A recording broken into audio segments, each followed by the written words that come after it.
नमस्कार दोस्तों। और हमारे इस YouTube चैनल में आपका स्वागत है। और आज हम अपने इस वीडियो के माध्यम से एसएससी सीएचएसएल 2022 एसएससी सीएचएसएल 2022 में जो भी आपके एग्जाम कंडक्ट कराए गए थे सीएचएसएल के 2022 में, उन्हीं एग्जाम्स के जो भी क्वेश्चंस हैं उनमें से कुछ मोस्ट रिपीटेड और इम्पोर्टेंट क्वेश्चंस हमने सेलेक्ट किए हैं और उनको हम अपने इस वीडियो के माध्यम से डिस्कस करेंगे, क्योंकि आप सभी लोगों को पता है कि आप लोगों का एग्जाम 9 मार्च से शुरू होने वाला है, जो 21 मार्च तक चलेगा। और इस एग्जाम में, आपके इस एग्जाम में हम भी अपना कुछ सहयोग आप लोगों का करना चाहते हैं।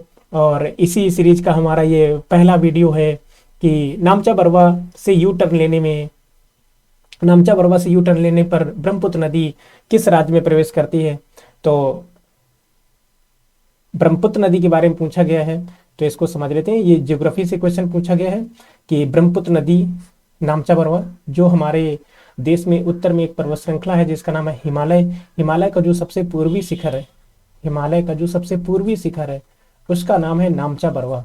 तो ये जो ब्रह्मपुत्र नदी है इसका उद्गम तिब्बत से होता है। ये जो ऑप्शन है आपका तिब्बत कहाँ पर है? तिब्बत चीन में है। तो तिब्बत से एक नदी का उद्गम होता है जिसका नाम है ब्रह्मपुत्र नदी। और ये ब्रह्मपुत्र नदी तिब्बत में कहाँ से निकलती है? तो मानसरोवर झील के पास एक ग्लेशियर है जिसका नाम है चेमा युंगडुंग ग्लेशियर। तो तिब्बत में मानसरोवर झील के पास एक ग्लेशियर है चेमा युंगडुंग ग्लेशियर से एक नदी का उद्गम होता है जिसे तिब्बत में यारलुंग सांगपो कहते हैं। ये भी पूछा गया आपसे एग्जाम में, यारलुंग सांगपो। जैसा कि आप लोगों को पता है कि आपका जो जीडी का एग्जाम हुआ था उसमें भी हमने अपने कई वीडियोस के माध्यम से प्रीवियस ईयर के क्वेश्चंस को एक्सप्लेन किया था। फिर जब एग्जाम होने लगा था तो पर डे के एग्जाम के क्वेश्चंस को भी हम एक्सप्लेन करते थे। और ऐसी ही रणनीति हमारी सीएचएसएल के एग्जाम के लिए है। हम भी अपने आप को तैयार कर चुके हैं सीएचएसएल के एग्जाम के लिए। जो भी हमसे मदद हो सकेगी हम आपकी मदद करेंगे। और ऐसा हमने निर्णय लिया है कि सीएचएसएल के जो प्रीवियस ईयर के क्वेश्चन हैं वो 2-3 दिन हम वीडियो के माध्यम से आप लोगों के पास पहुंचाएंगे एक्सप्लेन करके। और जब एग्जाम होने लगेगा तो पर डे के क्वेश्चन एक्सप्लेन करेंगे। तो चेमा युंगडुंग ग्लेशियर से ब्रह्मपुत्र नदी का उद्गम होता है और तिब्बत में इसे यारलुंग सांगपो कहते हैं। और ये नदी भारत में प्रवेश करती अरुणाचल प्रदेश से। तो जब भारत में अरुणाचल प्रदेश से तिब्बत नदी प्रवेश करती है तो अरुणाचल प्रदेश में एक दर्रा है जिसका नाम है यांगयाप दर्रा। तो ब्रह्मपुत्र नदी भारत में अरुणाचल प्रदेश राज्य से प्रवेश करती है और जिस दर्रा से प्रवेश करती है उसका नाम है यांगयाप दर्रा। और दूसरा फैक्ट यहाँ से पूछा जाता है कि अरुणाचल प्रदेश में ब्रह्मपुत्र नदी को क्या कहते हैं, किस नाम से जानते हैं? तो अरुणाचल प्रदेश में इसे दिहंग या सियांग नाम से जानते हैं। तो ये याद रखना है, दिहांग या सियांग नाम से अरुणाचल प्रदेश में ब्रह्मपुत्र नदी को जाना जाता है। और फिर इसके बाद अरुणाचल प्रदेश के बाद ये नदी असम में आती है और असम में सदिया से लेके धुबरी तक ये दोनों जगह असम में है। लगभग 891 किलोमीटर की दूरी है इनकी। तो सदिया से लेके धुबरी तक ब्रह्मपुत्र नदी में राष्ट्रीय जलमार्ग संख्या नेशनल वाटरवे 2 निर्मित किया गया है। तो राष्ट्रीय जलमार्ग संख्या 2 ब्रह्मपुत्र नदी में किस राज्य में? असम राज्य में। कहां से कहां तक है? सदिया से धुबरी तक है। लंबाई इसकी नेशनल वाटरवे 2 की कितनी है? 891 किलोमीटर। तो ये भी याद रखना होगा। ये कई फैक्ट हैं जो ब्रह्मपुत्र नदी से संबंधित हैं, आपके एग्जाम में बार बार पूछे जाते हैं। इस नदी की लंबाई है लगभग 2900 किलोमीटर। और इसके बाद असम के बाद ये नदी बांग्लादेश में चली जाती है और बांग्लादेश में इस नदी को जमुना के नाम से जानते हैं, जमुना। तो जैसे गंगा नदी को बांग्लादेश में पद्मा के नाम से जानते हैं, ऐसे ही बांग्लादेश में ब्रह्मपुत्र नदी को जमुना के नाम से जानते हैं। तो ब्रह्मपुत्र के संबंध में कुछ ये इंपॉर्टेंट फैक्ट है जो आपको एग्जाम में बेहद कारगर साबित हो सकते हैं। इन्हें आप याद रख सकते हैं। ये सभी एग्जाम में पूछे हुए मोस्ट रिपीटेड फैक्ट हैं। तो इसमें आपसे जो पूछा गया है उसका आंसर हो जाएगा कि किस राज्य में प्रवेश करती है? तो अरुणाचल प्रदेश में प्रवेश करती है। अगला क्वेश्चन है हमारा कि डॉक्टर एपीजे अब्दुल कलाम, जिन्हें मिसाइल मैन के नाम से जाना जाता है, इन्हें मिसाइल मैन के नाम से जाना जाता है। इन्हें आम जनता का राष्ट्रपति, पीपुल्स प्रेसिडेंट, आम जन का राष्ट्रपति कहा जाता है। ये भी फैक्ट पूछा गया। ये सभी फैक्ट पूछे जा चुके हैं। मिसाइल मैन के नाम से किसे जाना जाता है, तो डॉक्टर एपीजे अब्दुल कलाम को जानते हैं। आम जन का राष्ट्रपति भी इन्हें कहा जाता है, पीपुल्स प्रेसिडेंट। ये 2002 में राष्ट्रपति बने और 2007 तक राष्ट्रपति रहे। और डॉक्टर एपीजे अब्दुल कलाम, इन्होंने पूरा का कॉन्सेप्ट दिया, ये भी पूछा गया है पेपर में आपसे, पूरा providing urban amenities in rural areas, तो ये कॉन्सेप्ट पूरा कर दिया इन्होंने। और डॉक्टर एपीजे अब्दुल कलाम ने integrated guided missile development project, जो भारत सरकार ने 1983 में integrated guided missile development project शुरू किया, इस प्रोजेक्ट के इंचार्ज थे doctor APJ Abdul Kalam, missile man. तो इनको याद रखना है। इसमें जो हमारा पहला ऑप्शन है चेंजिंग इंडिया, ये किसकी आत्मकथा है, तो पूर्व प्रधानमंत्री, पूर्व PM doctor Manmohan Singh, doctor Manmohan Singh की आत्मकथा है चेंजिंग इंडिया। तो ये फैक्ट याद रखना है, पूछा गया। अनफिनिश्ड, ये भी आपके, अब जो भी ऑप्शन है हम प्रत्येक ऑप्शन को एक्सप्लेन कर रहे हैं, इसका मतलब ये ऑप्शन ऐसे साधारण ऑप्शन नहीं, ये अपने आप में पूछे हुए क्वेश्चंस हैं। तो हम क्या करते हैं, एक ही क्वेश्चंस के माध्यम से 4 से 5, 4 ऑप्शन होते हैं, एक क्वेश्चन होता है, तो प्रत्येक ऑप्शन अपने आप में पूछा हुआ क्वेश्चन है, तो उसे हम अलग से क्वेश्चन नहीं टाइप करते हैं, ऑप्शन के माध्यम से उस क्वेश्चन में जो जानकारी पूछी गई थी उसको ऑप्शन बना के हमने शामिल कर लिया, उसे एक्सप्लेन कर देते हैं। तो ये भी पूछा गया था कि अनफिनिश्ड किसकी आत्मकथा है एक शिफ्ट में, तो अनफिनिश्ड प्रियंका चोपड़ा की आत्मकथा है, प्रियंका चोपड़ा। तो इसका मतलब यह है कि आपके लिए प्रत्येक ऑप्शन इंपॉर्टेंट है, क्योंकि अपने आप में वो पूछा गया एक क्वेश्चन है, जिसे हमने ऑप्शन के आधार पर डिस्कस करना उचित समझा। और द विंग्स ऑफ फायर, ये आत्मकथा है हमारे महान राष्ट्रपति, पूर्व राष्ट्रपति doctor APJ Abdul Kalam, APJ Abdul Kalam.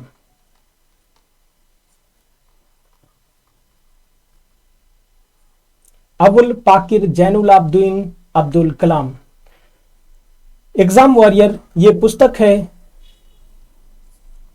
वर्तमान में जो प्रधानमंत्री हैं पीएम मोदी, प्रधानमंत्री मोदी की ये पुस्तक है एग्जाम वॉरियर।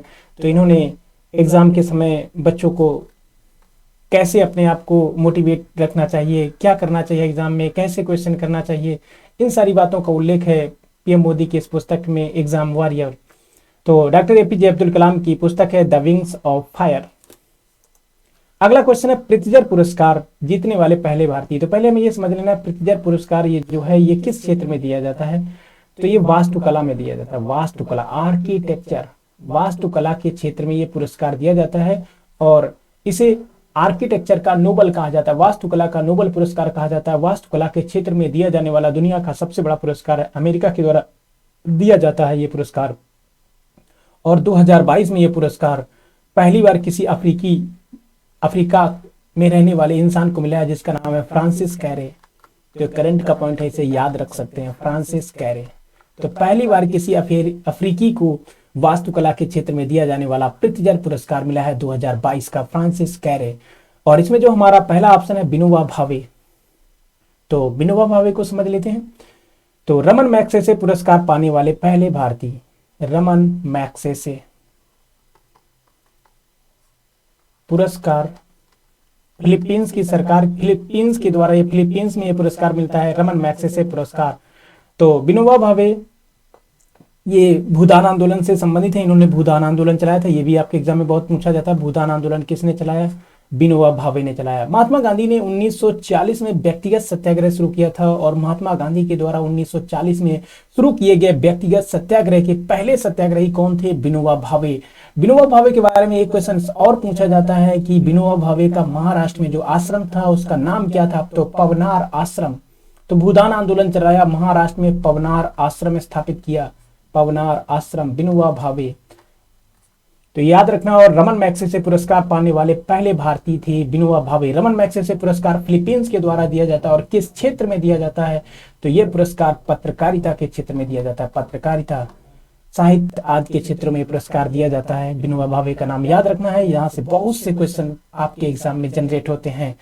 और दूसरा ऑप्शन है हमारा सर्वपल्ली राधाकृष्णन। जैसा कि आप सभी लोगों को पता होगा कि सर्वपल्ली राधाकृष्णन हमारे देश के हमारे देश के पहले उपराष्ट्रपति थे। हमारे देश के पहले उपराष्ट्रपति सर्वपल्ली राधाकृष्णन थे और डॉक्टर सर्वपल्ली राधाकृष्णन को 1954 ईस्वी में भारत का सर्वोच्च नागरिक सम्मान भारत रत्न मिला।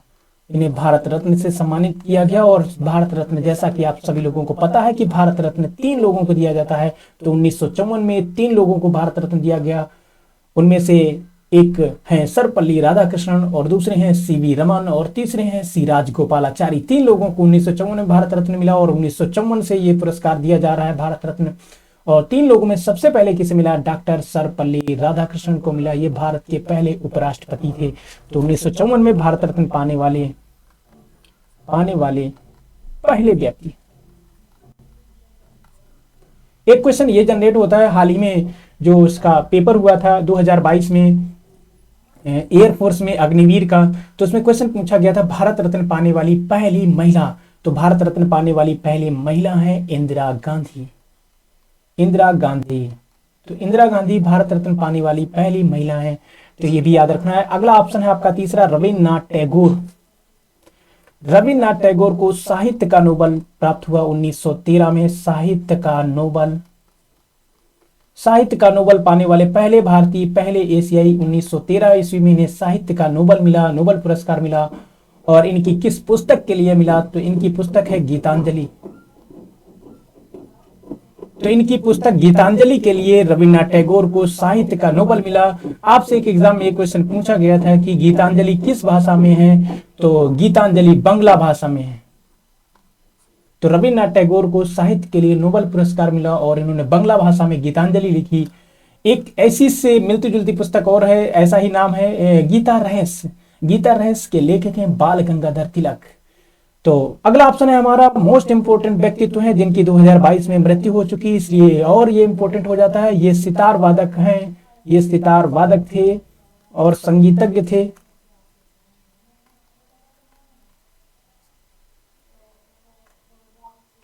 सितार वादक और संगीतज्ञ पंडित रविशंकर का 2022 में देहावसान हो गया, देहांत हो गया।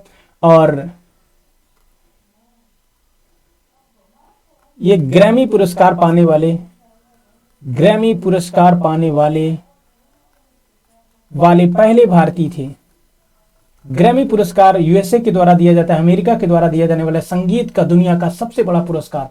संगीत के क्षेत्र में दिया जाने वाला दुनिया का सबसे बड़ा पुरस्कार ग्रैमी पुरस्कार संगीत के क्षेत्र में दिया जाता है। और जैसा कि आप लोगों को बताया भी हमने कि पंडित रविशंकर एक महान संगीतज्ञ भी थे और सितार वादक भी थे और 2022 में इनका देहावसान हो गया और ग्रैमी पुरस्कार पाने वाले पहले भारतीय थे। और क्वेश्चन ये जनरेट होता है कि इन्हें ग्रैमी पुरस्कार मिला कब? तो इन्हें 1968 में ग्रैमी पुरस्कार से सम्मानित किया गया। तो इसमें जितने भी फैक्ट हमने बताए हैं वो सभी आपके एग्जाम में पूछे हुए क्वेश्चन से जनरेटेड फैक्ट हैं। इनको आपको ध्यान रखना है, हर एग्जाम में आपको बहुत लाभ मिलेगा। तो इसमें जो आपका आंसर हो जाएगा कि प्रित्जर पुरस्कार पाने वाले पहले भारतीय, तो प्रित्जर पुरस्कार पाने वाले जो पहले भारतीय थे वो बाय मिस्टेक हम ऑप्शन लिखना ही भूल गए, तो उसे हम समझ लेते हैं। तो प्रित्जर पुरस्कार पाने वाले पहले भारतीय थे जिनका नाम है बालकृष्ण दोषी। तो टाइपिंग मिस्टेक हो गई है हमसे, बालकृष्ण दोषी। तो बालकृष्ण दोषी को 2018 में प्रित्जर पुरस्कार मिला, आर्किटेक्चर का नोबेल, वास्तुकला का नोबेल 2018 में मिला। तो बालकृष्ण दोषी जिनका 2023 में देहांत हो गया, बालकृष्ण दोषी का भी हाल ही में इनका देहांत हो चुका है, वास्तुकला से संबंधित है। और 2023 का इन्हें पद्म विभूषण भी मिला है। 6 लोगों को पद्म विभूषण मिला है जिनमें से एक बालकृष्ण दोषी हैं।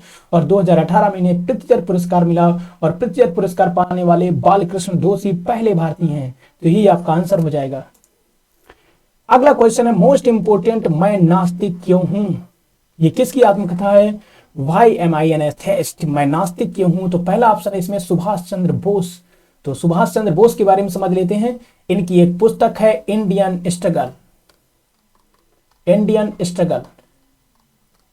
स्ट्रगल नामक पुस्तक के लेखक हैं सुभाष चंद्र बोस, जिन्हें नेताजी के नाम से भी संबोधित किया गया और हमारे देश के लोग इन्हें नेताजी के नाम से जानते हैं। सबसे पहले इन्हें नेताजी की उपाधि किसने दी? तो जर्मनी के हिटलर ने। हिटलर ने इन्हें नेताजी की उपाधि से सम्मानित किया और नेताजी के जन्म दिवस को भारत सरकार पराक्रम दिवस के रूप में मनाती है और हम सभी लोग नेताजी के जन्म दिवस को पराक्रम दिवस के रूप में मनाते हैं। और पराक्रम दिवस कब मनाया जाता है? तो पराक्रम दिवस 23 जनवरी को मनाया जाता है, क्योंकि नेताजी सुभाष चंद्र बोस का जन्म 23 जनवरी 1897 को कटक उड़ीसा में हुआ था।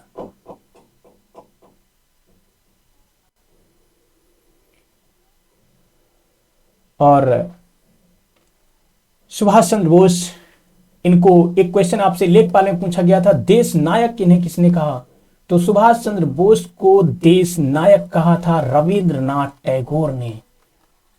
रविंद्रनाथ टैगोर ने गांधी जी को महात्मा की उपाधि से सम्मानित किया और महात्मा गांधी ने रविंद्रनाथ टैगोर को गुरुदेव की उपाधि से सम्मानित किया और रविंद्रनाथ टैगोर ने सुभाष चंद्र बोस को देश नायक कहा। और अगला ऑप्शन है स्वामी दयानंद सरस्वती, एक महान व्यक्तित्व जिन्होंने 1875 ईस्वी में आर्य समाज की स्थापना की। Arya Samaj was founded by Dayanand Saraswati in 1875। तो 1875 ईस्वी में आर्य समाज की स्थापना स्वामी दयानंद सरस्वती ने की और इन्होंने एक पुस्तक की रचना की स्वामी दयानंद सरस्वती ने, जिसका नाम है सत्यार्थ प्रकाश। बहुत पूछी जाती है। सत्यार्थ प्रकाश के लेखक भी हैं स्वामी दयानंद सरस्वती। और सबसे पहले स्वराज शब्द को किसने गढ़ा? स्वराज शब्द सबसे पहले इस शब्द के रचनाकार या रचयिता, इस शब्द के जनक स्वामी दयानंद सरस्वती हैं। आर्य समाज के संस्थापक हैं ये। और सत्यार्थ प्रकाश नामक पुस्तक लिखी स्वामी दयानंद सरस्वती ने। और अगला ऑप्शन है हमारा महात्मा गांधी। महात्मा गांधी के बारे में समझ लेते हैं। इन्होंने एक पुस्तक लिखी जिसका नाम है हिंद स्वराज। हिंद स्वराज नामक इन्होंने एक पुस्तक लिखी। एक महात्मा गांधी की आत्मकथा है जिसका नाम है माई एक्सपेरिमेंट्स विथ ट्रूथ। सत्य के मेरे प्रयोग हैं, गांधी जी की आत्मकथा है। गांधी जी के कुछ समाचार पत्र भी थे। इंडियन ओपिनियन उनमें से एक है। इंडियन ओपिनियन बहुत पूछे जाते हैं सभी। इंडियन ओपिनियन ये गांधी जी का समाचार पत्र। ओपिनियन मतलब राय। यंग इंडिया के लेखक हैं गांधी जी, यंग इंडिया। नवजीवन के लेखक हैं गांधी जी, नवजीवन। तो यंग इंडिया को महात्मा गांधी ने लिखा, ये समाचार पत्र है। यंग इंडिया के संपादक हैं, नवजीवन के संपादक हैं, इंडियन ओपिनियन के संपादक रहे आप। और आपने माई एक्सपीरियंस विथ ट्रुथ नामक आत्मकथा भी लिखी और आपने हिंद स्वराज की रचना भी की। तो हमारे राष्ट्रपिता महात्मा गांधी, जिनका जन्म 2 अक्टूबर को हुआ था और इनके जन्म दिवस को अंतर्राष्ट्रीय अहिंसा दिवस के रूप में मनाते हैं। और जो आपसे यूपी पेट के एग्जाम में पूछा गया था कि अंतर्राष्ट्रीय अहिंसा दिवस कब मनाते हैं, 2 अक्टूबर को मनाते हैं। संयुक्त राष्ट्र संघ ने इनके जन्म दिवस को अंतर्राष्ट्रीय अहिंसा दिवस के रूप में मनाने का निर्णय लिया था और पूरा देश और दुनिया 2 अक्टूबर को अंतर्राष्ट्रीय अहिंसा दिवस के रूप में मनाती है। अगला ऑप्शन है हमारा एनी बेसेंट, एक आयरिश महिला थी। 1875 ईस्वी में एक संस्था की स्थापना हुई थी न्यूयॉर्क में जिसका नाम है थियोसोफिकल सोसाइटी, जिसकी स्थापना मैडम ब्लावाट्स्की एवं कर्नल अल्काट ने की थी। और 1889 ईस्वी में इस संस्था की सदस्य बनी एनी बेसेंट। और 1882 में थियोसोफिकल सोसाइटी का हेडक्वार्टर बना मद्रास के अड्यार में। और 1893 में एनी बेसेंट थियोसोफिकल सोसाइटी की एक सदस्य के रूप में भारत आती हैं, दक्षिण भारत की अड्यार में आती हैं। और फिर वो धीरे धीरे भारत के स्वतंत्रता आंदोलन में भी शामिल हो जाती हैं। और इन्होंने एक किताब लिखी थी जिसका नाम है वेक अप इंडिया। इस पुस्तक की रचयिता है ये, लेकिन इनके 2 समाचार पत्र हैं जो बहुत पूछे जाते हैं आपसे एग्जाम में, जिसमें से एक है न्यू इंडिया के लेखक हैं कॉमनवेल्थ के भी लेखक हैं।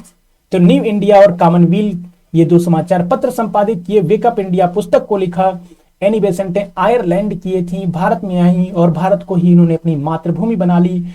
और बनारस में जो बीएचयू है, बनारस हिंदू विश्वविद्यालय, उस बीएचयू की स्थापना की थी मदन मोहन मालवीय ने 1916 में। और उस बीएचयू की स्थापना में अहम योगदान था एनी बेसेंट का। एनी बेसेंट के बारे में हमें याद रखना है। और इन्होंने 1916 ईस्वी में होम रूल लीग की स्थापना की, जिसने होम रूल लीग आंदोलन चलाया। तो एनी बेसेंट को भी हमें याद रखना होगा, एक पॉइंट इनसे संबंधित है, बहुत इंपॉर्टेंट।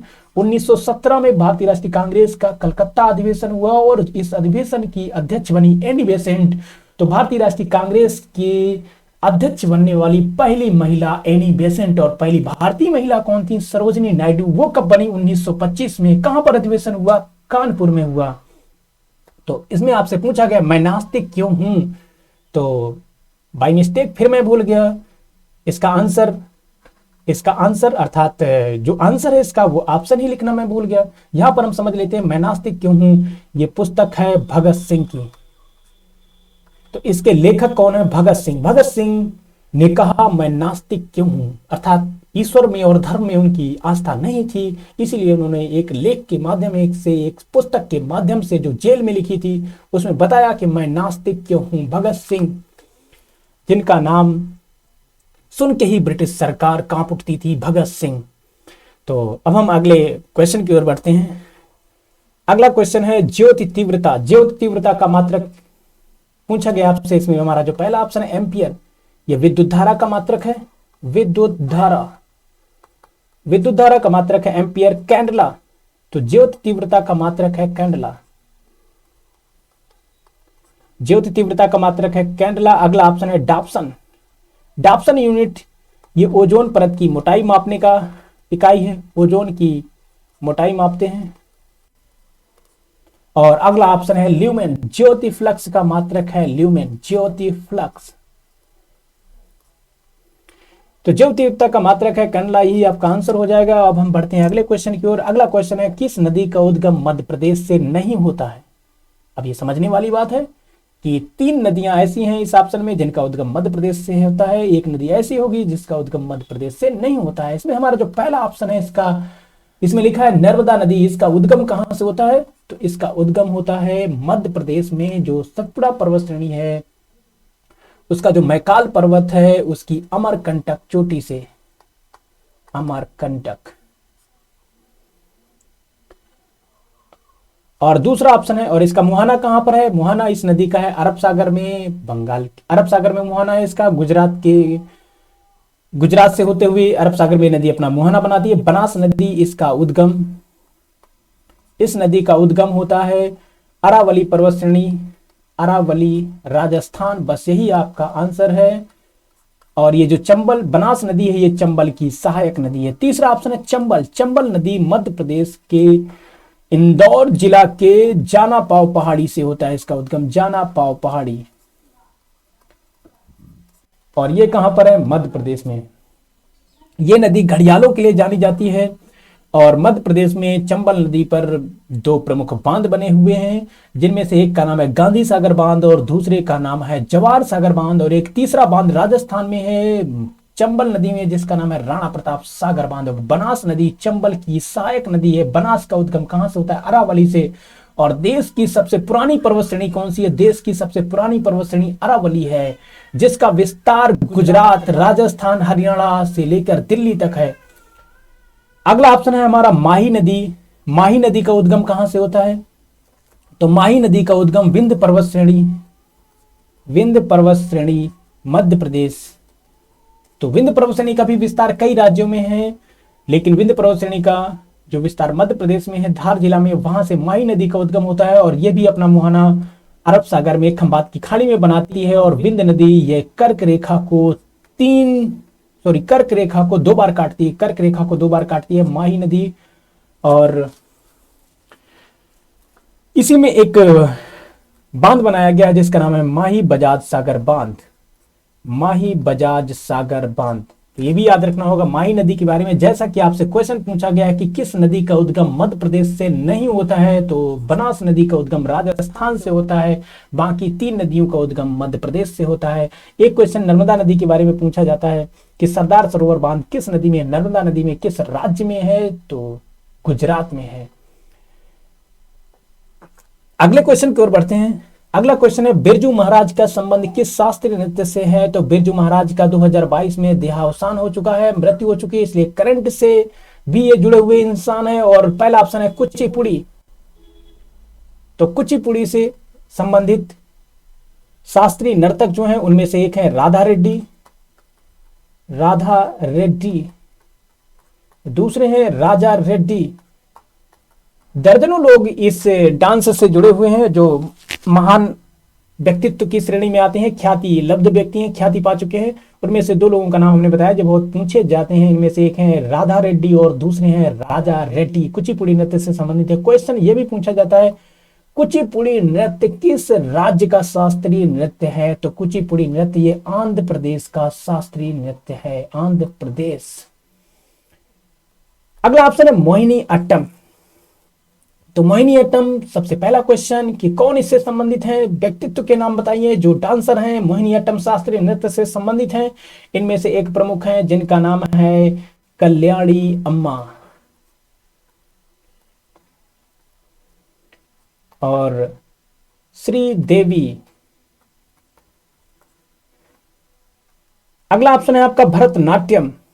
तो इससे संबंधित है एक व्यक्तित्व जिनका नाम बहुत पूछा जाता है पेपर में, जिनका नाम है रुक्मणी देवी, रुक्मणी देवी अरुंडेल।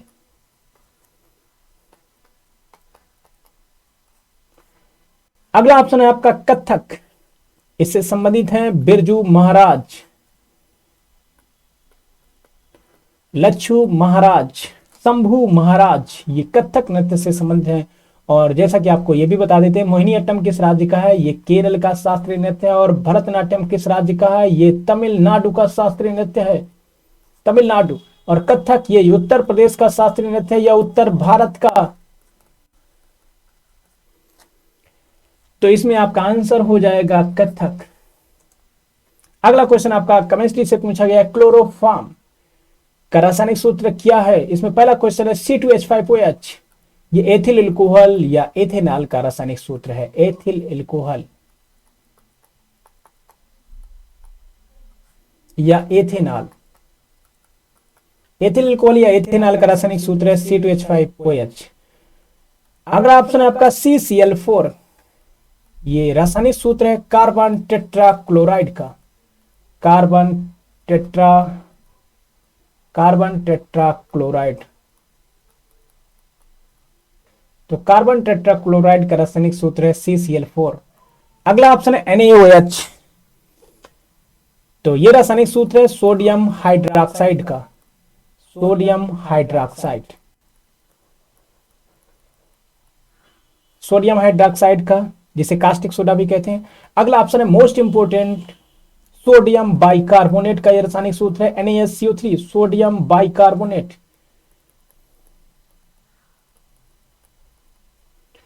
सोडियम बाइकार्बोनेट का रासायनिक सूत्र है NaSCO3, सोडियम बाइकार्बोनेट। इसे बेकिंग सोडा भी कहते हैं, baking soda, baking soda. Baking soda मतलब खाने का सोडा।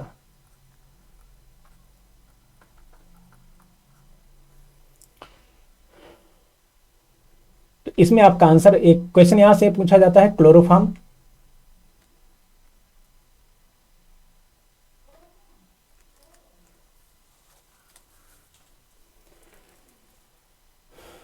इसमें जो आंसर है वो बाय मिस्टेक छूट चुका है, तो इसे हम समझ लेते हैं। इसे अभी हम डिस्कस करेंगे। अगला क्वेश्चन है हमारा किसका संबंध चिपको आंदोलन से है। तो चिपको आंदोलन से संबंधित है, किसका संबंध चिपको आंदोलन से है। तो पहला ऑप्शन है मेधा पाटेकर। मेधा पाटेकर इन्होंने कौन सा आंदोलन शुरू किया, नर्मदा बचाओ आंदोलन, नर्मदा बचाओ आंदोलन।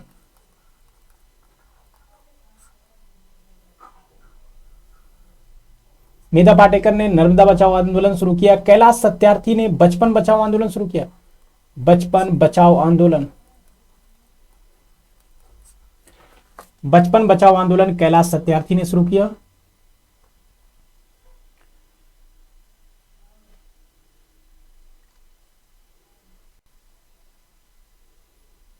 एक मिनट रुकिए फ्रेंड।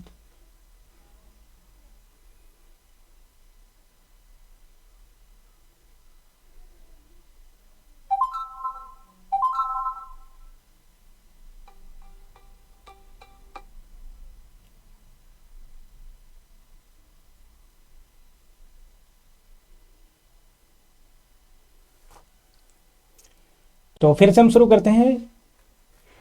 तो आपसे जैसा कि पिछले क्वेश्चन में पूछा गया था कि क्लोरोफॉर्म के बारे में, तो उसका रासायनिक सूत्र पूछा गया था आपसे, वो रासायनिक सूत्र है CHCl3। तो क्लोरोफॉर्म का रासायनिक सूत्र है CHCl3। तो उसको समझ लेते हैं, वो बाय मिस्टेक हम ऑप्शन वहां भूल गए थे लिखना। तो CHCl3 क्लोरोफॉर्म का रासायनिक सूत्र है। और क्लोरोफॉर्म को रंगीन बोतलों में रखते हैं, रंगीन बोतलों में क्लोरोफॉर्म को रखते हैं।